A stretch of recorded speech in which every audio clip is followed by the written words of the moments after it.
We're at the Canadian Western Agibition at the Grain Expo with Wlter Jenhe, and you are a soil microbiologist from Australia, down under, right? Okay, and so you just did a very interesting talk on the health of our soil. Yes. To start off with, how important is it to address the health of our soil? Well, look, it's fundamental, right? I mean, basically, we're just animals, and all animals need to eat. And basically, we have to sort of, live off sunshine and CO2 and water that gets converted by plants. But plants can't grow unless they've got minerals and water from the soil. And so the health of the soil, providing that mineral and water for the growth of plants, is fundamental. Without it, we're cactus.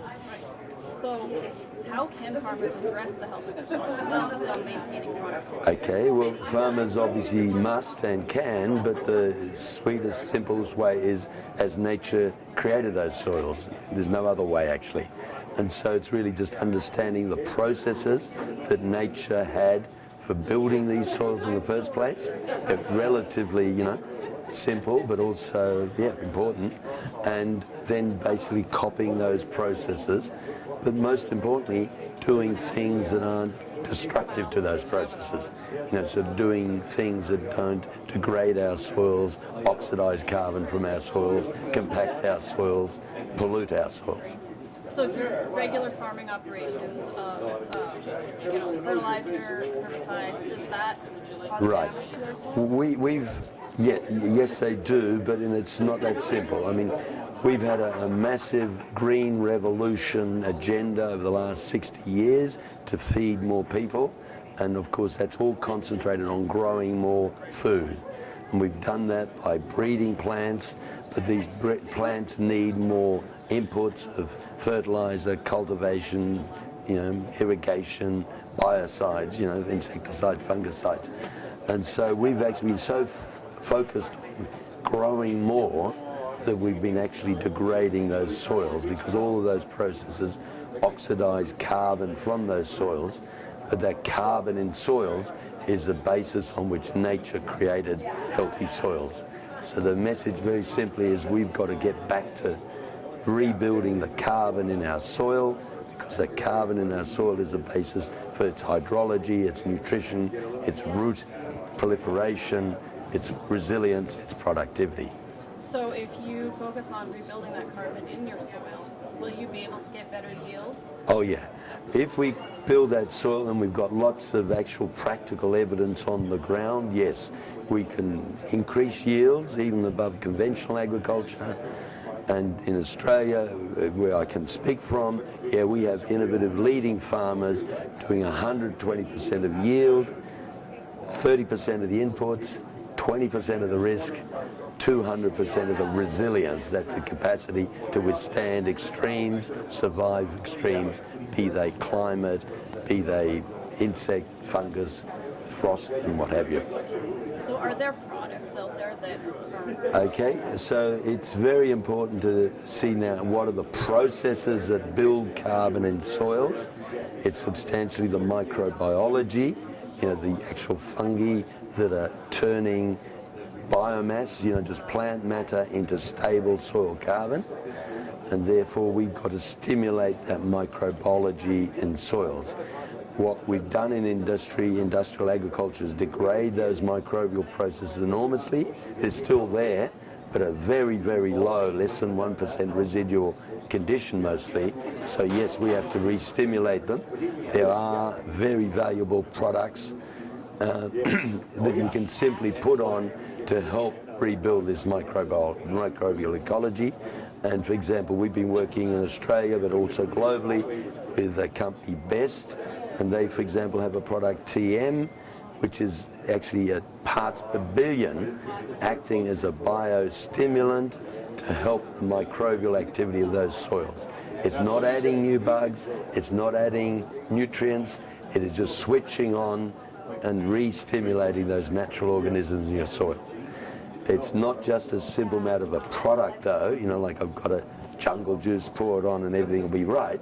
It's all about, okay, here's a product, but here's your local knowledge, here's your local experienced mentors or agents that are working with you, and that as a team working to say what's limiting the health of these soils, the microbiology of these soils, how do I rebuild them?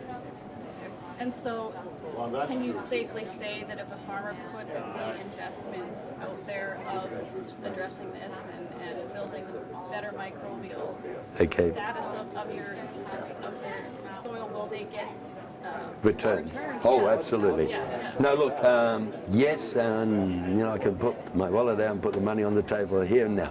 There's no question.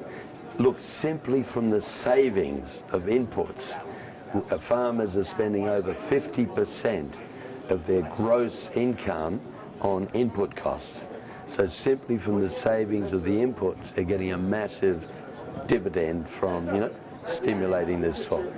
It may not be instantly, it may not say, look, in the first year, it may be a 3-year, progressive stage thing, but definitely the savings in input costs by themselves will pay for this regeneration.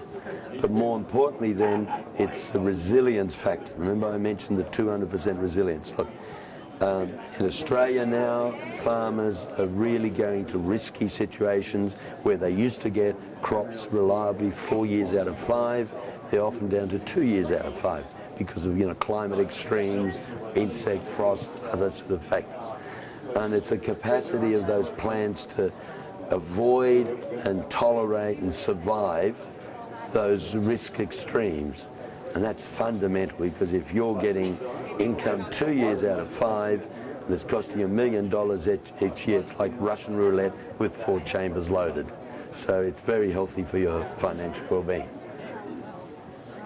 Can you talk about carbon sequestration a little bit? Okay, well look, let's take it from the beginning. I mean, Mother Nature, in creating our biosphere, when you think of it, only had one tool. And she was very clever, and she said, look, I can draw down carbon from the air, put it into stable soil carbon, use that as a bank to build productivity. And that's in a sense it. She didn't have Mack trucks or lime or fertilizers or anything like that. She just did it all through that one process. And we can do that exactly the same way, except we can accelerate that. And we've got innovative leading farmers drawing down 10 tons of carbon per hectare per annum annually, building up that soil carbon. Okay, so it's simply a matter of, how much plant biomass we grow. But what's really critical then is making sure that that plant biomass doesn't get oxidized, burn off, back to CO2, as we do now, but that a substantial part of it gets sequestered into stable soil carbon.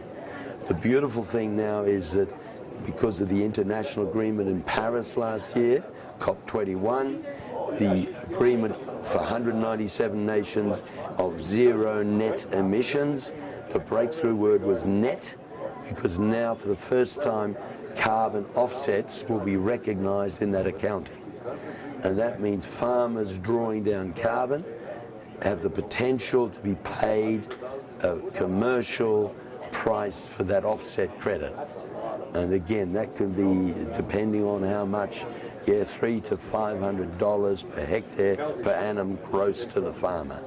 So an enormously beneficial thing. So Mother Nature did it, through this one process. Our farmers can do it through the process, and then here's the commercial incentive that can help them do that. The other biggest issue we raised briefly was this question about the nutritional integrity of our food. Okay, so that's an important point, you see, because at the end of the day, it's all about how do we feed people.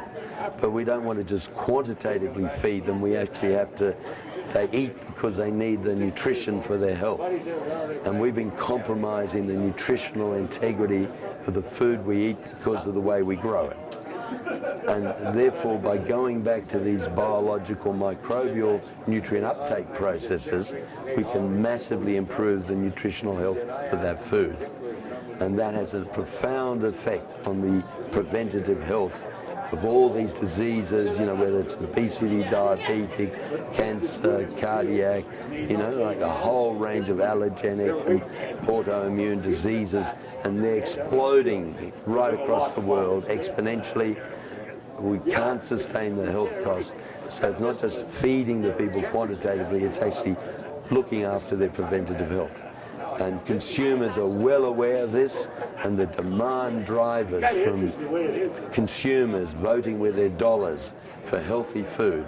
The bottom line is, look, healthy people need healthy food from healthy soils, and we can't get away from that. Because it would apply even if you are a cattle producer and you are growing hay. Oh yes, yeah. Look, this is land, soil, agricultural management right across the board. In fact, animals are fundamentally important in helping that cycle, because animals are really key in cycling part of that organic matter that's produced back into biofertilizer, animal dung, and soil carbon. So bringing these herbivores into the system is extremely beneficial. But in a sense, as you are here, as we're here in Saskatchewan, you know, these were prairie soils. They were formed over the last 9,000 years by your bison. You know, this is bison country, and the bison were farming this land, building that soil carbon, and in 9,000 years you produced soils of 10% carbon to depth of meters and meters. A very productive country that we've now, you know, using, exploiting, but really we've got to go back to those primary processes, and grazing animals are a key part of that. Very interesting. Thank you so much. Thank you, pleasure.